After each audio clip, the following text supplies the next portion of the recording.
This is the early afternoon of the 25th. This clip put up by Stephen Gardner. Bombshell. Mortician exposes Charlie Kirk's autopsy. The key evidence everyone missed. Well, let's have a listen. It plays for 31 minutes. I might do this in two parts. Depends on what I hear. I've just finished one of the most important and interesting interviews I've brought to my community to date. If you are wanting to understand the Charlie Kirk autopsy, the medical examiner report, the ballistics, the forensics, I've brought on a guest to help answer questions that millions and millions of us have. It's seriously one of the best and most important interviews I've ever done. Please, if you could, give this video a like and share it. I know that people you know are going to want to hear these answers. It's a great interview. I hope you enjoy it. Many of us are still trying to wrap our heads around Charlie Kirk being gone. We're getting information about the damage to his neck, the bullet, the shooting. So many new data points are coming out.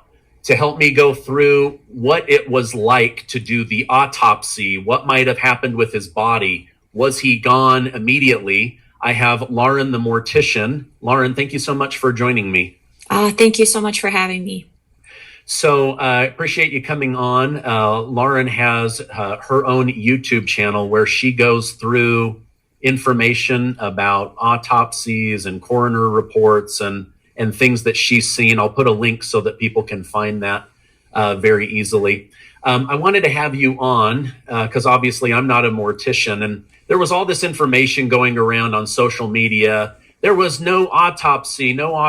Someone put out this clip, and my best guess was it was either AI or it happened earlier in the day, and whoever this dispatch person was didn't know that there was an autopsy. Now we know for a fact there's an autopsy. There was new documents out today saying that the medical examiner's report is pending the upcoming trial. Based on the injury that you saw as somebody that's around death and bodies, what was your initial reaction to this gunshot wound? Oh, I think we all saw the footage by now, right? And when I saw that footage, in my heart of hearts, I knew that it was very instant for Charlie Kirk. I'm not a doctor. I do death. But just to see him slump over like that and how quickly everything happened and all of everything that went down, I've seen a lot of trauma to the body. And to me, in my heart, I knew that was pretty instant for him. Yeah. And honestly, we talked about this off camera. We're both grateful. Like, I would not want him to suffer for hours and hours until his inevitable passing. But, there was this rumor going around that there was no autopsy, no coroner report, no medical examiner. They literally just released his body, and this whole thing's being a cover up. I had a feeling, based on the laws in Utah, that there was one. What led you to believe the now confirmed autopsy took place?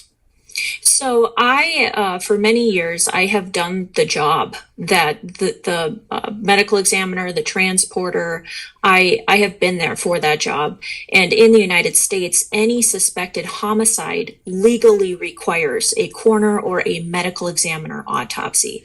And so having been hands-on with that job for so many years, been to homicides, suicides, car accidents myself personally, and done the transports, when I saw that information that had come out that said he did not have an autopsy, I knew it was wrong.